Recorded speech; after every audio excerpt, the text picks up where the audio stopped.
இன்னைக்கு டே 12 with monster fish. சுத்தம் சோறு போடுன்னு சொல்லி சும்மா சொல்லியிருக்காங்க. அதே மாதிரி தான் நம்ம ஃபிஷ்ஷோட மீன் தொட்டி ரொம்பவே அழுக்காயிருச்சு. அதனால இன்னைக்கு அதை க்ளீன் பண்ணலாம்னு வந்துட்டோம். ஃபர்ஸ்ட் ஃபிஷ்ஷை பிடிச்சோம், அதுவும் நல்லா பெருசாக வளர்ந்துருந்து. செகண்ட் ஃபிஷ் அதே மாதிரி தான் நல்லா பெருசாக வந்துச்சு. அந்த ரெண்டையுமே தனியாட்டு ஒரு டப்பா ஏற்கனவே பிடிச்சி செடிமெண்ட் பண்ணி வச்சிருந்தோம். ஸோ அந்த டப்பால ரெண்டையுமே விட்டுட்டோம். அது கொஞ்ச நேரம் மாட்டி நல்லாவே சுத்திட்டு இருந்துச்சு. சுத்தம் ரொம்ப நேரம் மாட்டி சுத்திட்டு இருந்துச்சு. ஒரு மீன் கொஞ்சம் ஒரு மீனோட கொஞ்சம் பெருசு. அதனால அது கொஞ்சம் கடிக்கிற மாதிரி இருந்து நினைச்சிருந்தேன். ஆனால் அது கடிக்கவே இல்லை. லாஸ்ட் வரைக்கும் பிரிண்டா தான் இருந்துச்சு.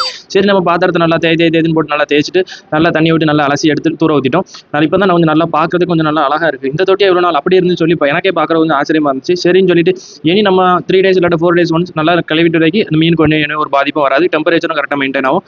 ஏற்கனவே பிடிச்சி வச்சிருந்த ஃப்ரெஷ் வாட்டர் எடுத்து நல்லா ஆட் பண்ணிட்டோம். அதுக்கப்புறம் சொல்லிட்டு அதை தூக்கி கொண்டு உள்ள வச்சுட்டு ரா சால்ட் ஆட் பண்ணணும். ஏன்னா தண்ணியில் இருக்க கிருமி எதாக இருந்தாலும் அதுலேருந்து அழிஞ்சிடும். அதனால 2 தொட்டிலுமே நல்லா சால்ட் ஆட் பண்ணிட்டு நல்லா கலக்கி விட்டுட்டோம். அதுக்கப்புறம் ஒவ்வொரு மீனாக பிடிக்கலான்னு பார்த்தா அது இன்னுமே நல்லா ரவுண்ட் அடிச்சு தான் இருந்துச்சு. சரின்னு சொல்லி போதும்னு சொல்லி ஒரு மீனை எடுத்து கொண்டு பிடிச்சி விட்டோம். அதே மாதிரி அடுத்த மீனையும் பிடிச்சி கொண்டு விட்டுட்டோம். பிடிச்சி விட்டுட்டு அதுக்கப்புறம் அதுக்கு ஃபீட் பண்ணிட்டு அதுக்கப்புறம் தான் சைஸை மெஷர் பண்ணதுக்காக நம்ம பார்த்தோம். அந்த அரிப்பு கரெக்டாக இருந்து மெஷர் பண்ணி பார்க்கும்போது 9 cm வச்சு. அப்போ இந்த ஃபர்ஸ்ட் வீக்ல அப்படியே 9 cm. இனி நெக்ஸ்ட் வீக்ல பார்க்கறதுக்கு மறக்காம சேனல் சப்ஸ்கிரைப் பண்ணிக்கோங்க.